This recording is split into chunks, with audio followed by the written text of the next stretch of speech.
Welcome to week one of the BBBC DDTJ Fantasy Basketball League. Ben, we got to get that changed soon. I'm Byron, joined by my co-host Ben, and our guest analyst tonight, fellow manager in the league, Brandon Tarico. Week one brought wild stat lines, breakout stars, and a few fantasy meltdowns. Ben, how are you feeling after your debut matchup? I've seen better starts, but it's week one. Figuring out rotations. Everyone's got some rookies that are shaping out in different ways. About the title, like the name of the league. Just to test if people are actually listening to this. If you have a recommendation, send it my way, and I will consider it. So, but yeah, no, I think a lot of things are fluctuating, and I have hope both in myself and everybody else. Cool. Brandon? Yeah, absolutely. Yeah, it felt like every game somebody dropped a 40-point bomb from someone new. Between Wemby, Maxey, and Reeves, there's a lot to unpack from the past couple of weeks. Agreed. Okay, well, let's talk before we jump into the teams. We'll be talking a little bit about week one, and we'll talk about some of the movement in week two when we're recording this kind of on the tail end of week two here. But let's talk NBA headlines. So week one had some chaos energy. Victor Wembanyama averaged 33 points, 13 boards, and 6 blocks in his first 3 games. That's crazy. I mean, he was a rookie last year, so he's still, sophomore, right? Do I have that right? 2 years ago. 2 years This ago. is the Okay, third year. so yeah, I was gonna say I don't have that right, but still, I mean, basically just a baby. He's the first player ever to hit 100 plus points, 40 plus rebounds, and 15 plus blocks to start a season. That actually is wild. Dang. All right. So what's crazy is Giannis wasn't far behind. He's still popping off. 36, 16, 7 averages, looking like his classic MVP self. Curry and SGA opened with vintage dominance, looking like they have in the past. So those two alone probably swung a couple matchups this week. Yeah, and don't forget about Tyrese Maxey. With Embiid sitting one game, he exploded for 43 and 8 assists. That Philly back out with rookie VJ Edgecombe looks legit. It's the kind of usage leap that makes a mid-round draft pick turn into fantasy cornerstone.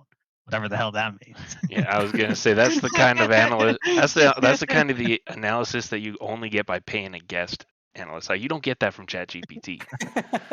That's a fact. So on the flip side of this, okay, a few stars stumbled early. Cat, lots of hype, especially coming off the playoffs last year.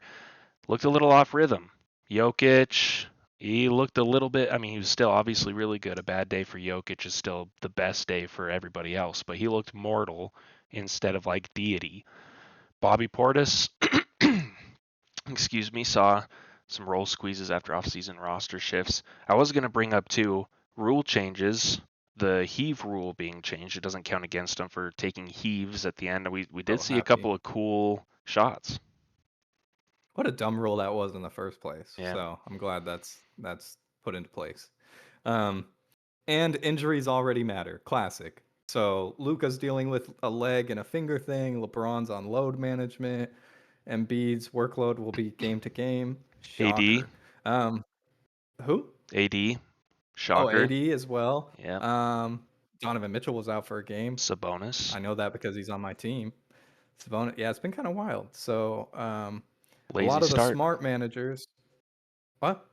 I was just saying lazy start. People resting Yeah, no, early. for sure. For sure. I mean, I don't know if it's rest or what, but no, I just think a lot of managers are already playing the waiver wire for coverage. Like I've seen every day I look on the app, there's like that little messaging thing with the notification of someone dropping and picking up someone else. So Yeah, you don't got to tell me twice. I paid $74 for Anthony Edwards, and he has got me, I think, 3 points this season so far. So let's we're, go. we're all dealing with it. Well, hopping into a recap of week one, just want to go through the teams and kind of see where the stack ranking is going so far and see how everyone's doing. So to start off, our number one first place person in our fantasy league is Hoop Fiction James with 983 points. Big Bad Boys Byron, just about 30 points below that at 954. Salute the Flag. I love the name, Tim. 927 points. So 3 people with 900 points plus. When we drop down to 4th place, there's quite a difference in points. The Holy Cross Cade coming in at 816. Big Ol' Things, Dakota Worth at 775. Right below that is me, Brandon's Brilliant Team, at 764. Coming in at 7th, we got Dakota Jacobs, Josie and the Pussycats at 760. And then last but not least, Ben, go Giddy on my PP, amen, at 714. So the bottom 4 of us all in 700s, and then no one's broke 1,000 yet. So that's kind of how we're looking at week 1. Yeah, and then week 2, like I said, we're filming this on the tail end. Just to give a little preview of how I think close everybody is in theory and how much things could shake up. Week 2 is already seeing a bunch of improvements, and I mean, for the case of my team, dropping down like a stone in the ocean. So let's kind of just, I won't go through all the points and everything, but Cade got first place. James Hoop Fiction got second place. Let's see, we've got Salute the Flag, so Tim, third place, I believe. Let's talk about Ben, go Giddy on my PP, amen. Last place, now 4th. And Let's then you've go. got me, 5th. And then Brandon's Brilliant Team, 6th. Dakota Worth, Big Ol' Things. I think in last there. I think, and then I forgot to mention Josie and the Pussycats. We got the other Dakota. The 4 teams over 1,000 points now, so already a bunch of improvements, already a bunch of shakeup happening in week 2. Yeah, for sure. And honestly, I could, maybe Dakota Jacobs was above me. I can't remember, It was but close. I'm No, gonna go not through quite. like, By 20 points, I think you beat him. okay, Yeah. okay. If I know one thing about patterns, and I know a lot, I was at 714, and the next week over 1,000. So next week 1,300, and then that's how it works. And so, dude, by the end of the season, I'm pushing like 60,000. So anyway, so 8 teams, all different storylines, and yeah, let's break them down. See what happened. So let's talk about your team first, Ben. Go Giddy on my PP, amen. Big Yeah. pattern guy over here. Big pattern guy. Not Mhm. quite the debut you wanted, but I bet you're feeling better after week 2. What do you think? Yeah. So it was a tough week. My hope is that people were just kind of getting in the groove. Jaylen Brown, I think, was the leader of the week. He had 125 fantasy points. No one else really popped off. Josh Giddey was fine. He's gotten better, but that first week had me worried. Amon Thompson got hurt. I ended up picking up VJ Edgecombe, who had a 26-point real game, and that was awesome. But it took some time for me to actually move him into my starter roster. So Yeah, you can see the blueprint though. I mean, we're starting off slow. Week 2, you're already back up to 4th place. Brown steady. Giddy has a triple double upside. Edgecombe might become a sneaky stash. I just say this team needs like a 140-point anchor, every single game, and I think you're right back in this thing, honestly. thank you. Sneaky stash. That's what I've always called James Face after not seeing him for a while. That was a sneaky stash. So the That was plan good. for week 2 obviously is paying off. I'm interested to see what week 3 has for you. But you know what? Let's talk about Dakota Jacobs, Josie, and the Pussycats. What do you think, Brandon? Oh man, Dakota's team. I think I played Dakota last week actually, and it's been a roller coaster. Austin Reeves dropped that monster 51-11-9 line, over 150 fantasy points, which is just a monster. I just remember looking at the score every single day and was blown away by the numbers that That's Reeves was wild. putting up. Mm-hmm. The funny thing is, Carl Anthony Towns completely underwhelmed. Yeah. The weird thing is, like, Cat's effort was like low energy. I feel like when he came to the Knicks last year, he was super hyped. This year, not so much. He's rebounding poorly. He's not doing great on offense. And when the foundation of your name, the namesake of Josie and the Pussycats, is struggling, that's kind of brutal. Yep, and the antithesis of the name Pussycats. Tell you what, Austin Reeves is not playing like a pussycat. It's playing like a, what's the opposite? Um, Dick dog. a Dick dick dog? dog. He's freaking dick dog in it. But I'll tell. I mean, even my boss spends enough money on marketing that Fox gives him. They're giving him a booth for some of the Jazz games, and one of them's the Lakers game. And even he just today was saying, I think Austin Reeves is playing some of the best basketball in the league right now. So that's pretty cool. So cool. But that's not the only strong player. We got Cade Cunningham, Devin Booker, flash playmaking volume before Booker's little injury pause. We mentioned injuries earlier. Porzingis also gave solid two-way numbers, so looking good. Yeah, I completely agree. Dakota's team is looking strong right now. If he can get some of his other players like Cat to kind of level up, which I'm not too worried about. I think he'll come back strong as the season goes on. Yeah, I think the sky's the limit with Dakota's team. Yeah, he won his matchup this week. He beat you, Brandon. Yeah, So he put me in the ground this week. it's looking good. And let's talk about your team. Brandon's brilliant team. 764 points in week 1, 874 in week 2. So an improvement, but not quite enough to beat Dakota Jacobs. So let's talk about your squad. You have some good guards. It's not all bad. Yeah, I got some stuff going for me. Jalen Brunson has been amazing for me so far. He was amazing at the end of the season last year. 137 fantasy points. Definitely kind of centering my team around him right now, and then hopefully as Anthony Edwards gets feeling a little bit better, hopefully have some other big scorers on my team.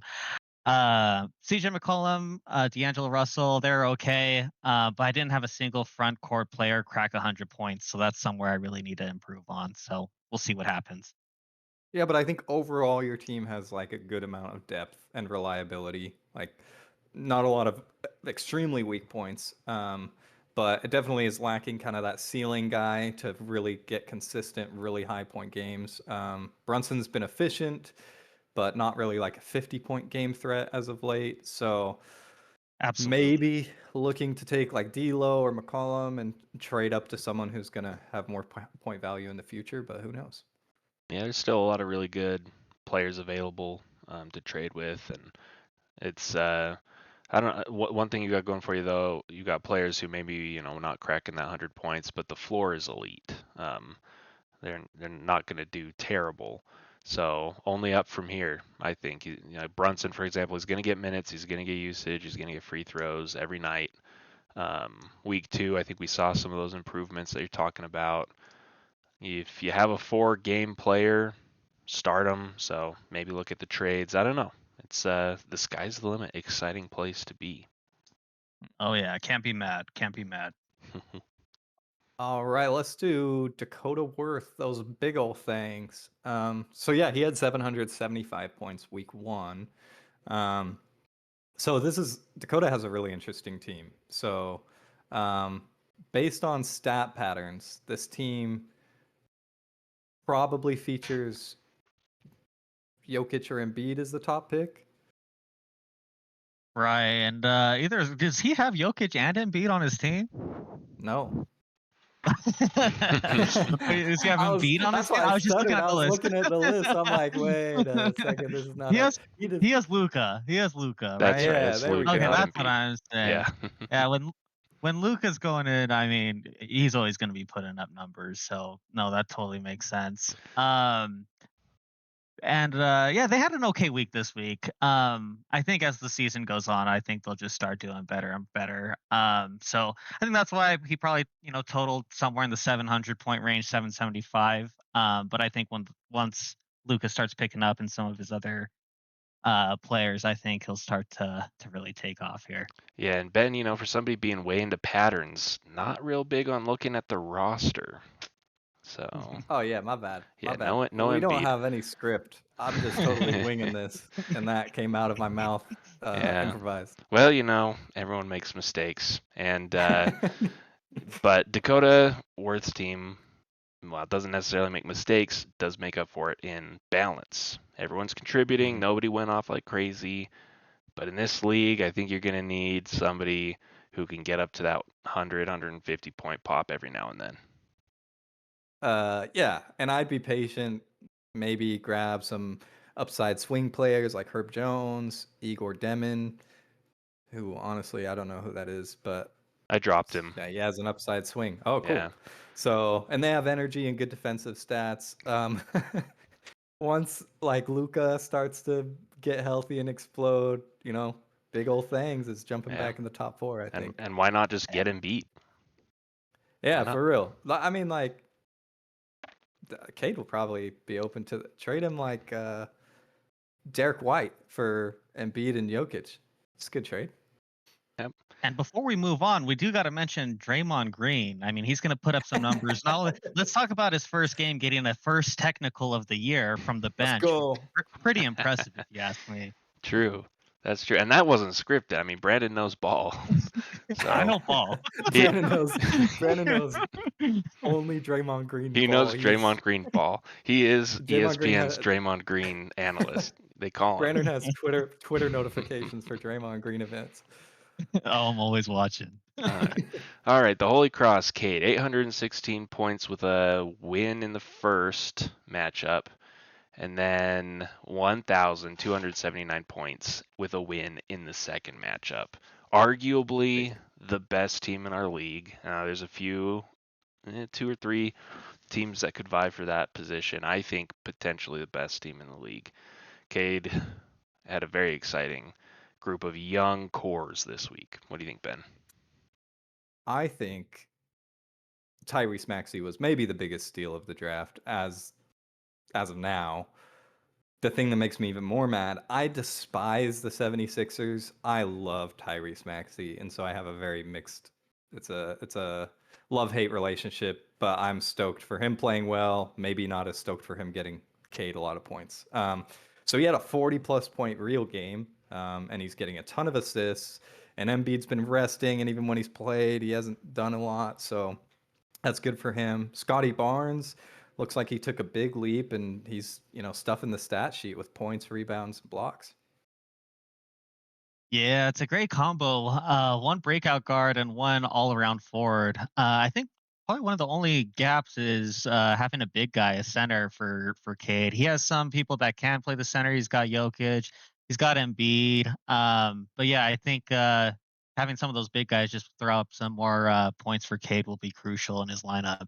What a crazy end of an era that we're saying, Jokic, is he doesn't have like a super reliable center, but it's Jokic in his roster. So Yeah, I'm I was sure he's like, going oh to be man, that's fine. It's yeah. it's a chain of the weakest link, but even the weakest link is super strong. So glad I'm not playing Cade in week 3. Um, Yeah. Brandon is. So that sucks. Good luck. All right, All right, let's Me let's neither. move on yeah. to Timothy. Salute the flag. Great name. So basically, at this point, Tim's team is just like Wemby and then a bunch of other guys. Like he is the star. It is the Wemby show. So Yeah, Wembanyama scored 206 fantasy points this week, which was absolutely absurd. I felt like anytime I opened TikTok, I was just seeing Wembanyama just go to town on anyone that they were playing. So it's going to be insane. He's also got Paulo Banchero, which gave him 136, and Emmanuel quickly surprising 140. Honestly, this team looks terrifying. I think Tim's putting up real numbers right off the bat, and I don't see Victor slowing down anytime soon. So he's got a scary team so far. Yeah, no, I agree. Was thinking of a little music break. Wembanyama, Victor Wembanyama. Wembanyama, Victor Wembanyama. Wembanyama, Victor Wembanyama. Yeah, averaging almost 60 points a night. that was good. That's crazy. All I right, like well, that. don't sleep on the team's namesake, Cooper Flagg. For a rookie, he's showing promise. I mean, he's definitely not, the superstar of the league yet, but I was a little hot and cold on him. Still not 100% sure how I'm feeling. Averaging about 20 points a night as of the end of week 1. But he's showing some defensive instincts, some good hustle stats. I think Tim has cornered the front court market pretty well. Yeah. So if I'm getting in the shoes of Tim, I think about like maybe flipping one of his forwards for a true point guard, um, getting some more assists out there. But otherwise, like, I mean, especially if Flag's picking up and he has Wemby, like this could be a team that dominates for months, potentially the whole season. So Yeah, I completely agree. Moving on to Big Bad Boys Byron, 954 points. That's a big week. The bully squad. Uh Byron, huge week one. What the hell? Well, you said it, not me. I didn't write the script. The words coming out of your mouth. I couldn't agree more, though. Giannis, AD, Julius Randle did a lot of heavy lifting. It's a front court freight train. Um, you know what they say, though? Big boys get big hurt. And that's what I'm going to be dealing with. Looking at week they 2, I do had say that. about the same amount of points, right there in the mid 900s. I'm gonna have. I think I'm gonna be. I'm gonna have weeks where I'm unstoppable, and I'm gonna have weeks where you can walk all over me. That's what it's kind of looking Mm, like right now. yeah. They also say big boys don't cry. So hold your head up, man. You got a lot of potential there. Yeah. And the crazy thing is, I know that your strategy was like go for bigs, right? But then you have some guards that are actually holding pretty steady. I mean, John Morant's suspended, but he is John Morant, so you know he can fill the stat sheet.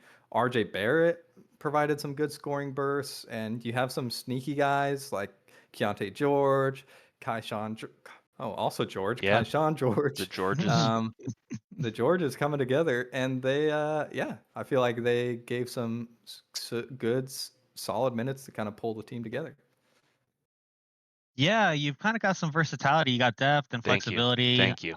I Thank you. I think I think when Hero comes off the injury reserve and Sabonis ramps up, I think this roster can go toe to toe with anyone. I think I had Sabonis for the past couple of years, and he's kind of one of those sleepers who can just, give you major points one game. So Yeah. I'm a little worried about him, honestly. No, I had Sabonis as well a few years ago. I think when he was on the Kings, and I was like, hey, he's reliable. He's a Toyota He's Mhm. great. of players. So I mean, the goal for moving forward is just getting healthy, and John Morant needs to behave. At a certain point, I start to wonder, like, do you blame the parents? Is it nurture or is it nature? He just can't Some stay out good of questions. trouble. But if you get enough people to make up for AD getting hurt, I think it'll be fine. Yeah. And then honestly, no surprise here in the first week. Hoop Fiction, James, he just dominated with pure star power. That apparently that draft strategy of holding out really paid off in that first week. Yeah, Curry put up 191 fantasy points, SGA another 150 plus. You got Jimmy Butler, you got Franz Wagner, you got Chet Holmgren. You know, what's crazy is James still got left with $12 at the end of the draft. Like He had so close. everything worked out well for him. Yeah. Yeah, when your fifth best player drops 130 points, it's pretty scary. That's the only small concern is the rest days. Curry's 37, Butler's got load management, but as long as they play, James' team is one of the toughest to beat.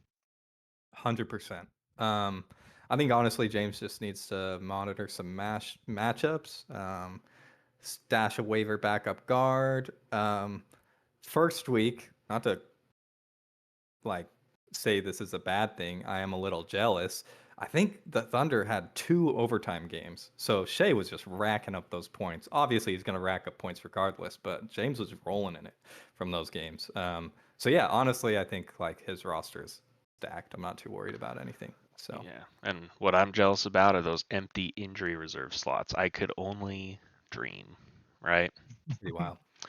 Well, let's close this out, boys. Week 1 gave us plenty of fireworks, Wemby's dominance, Maxi's leap, and some tight finishes. Tight finishes in our league.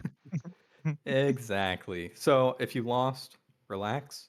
If you won, don't coast. hmm Screw you. Just hmm kidding. Congratulations.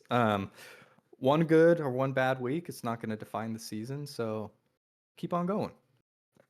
Yeah, absolutely. It's been a pleasure being on this podcast with you. Stay active, keep your eyes on the schedules and injuries, and we'll see who makes the right adjustments going into week 2. Well, this was the BBB CDD TJ Fantasy Basketball Recap. Good luck in week 3 and week 4, and as always, someone please trade me a point guard.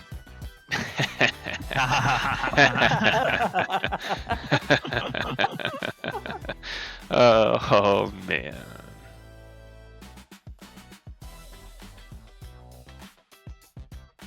Hello.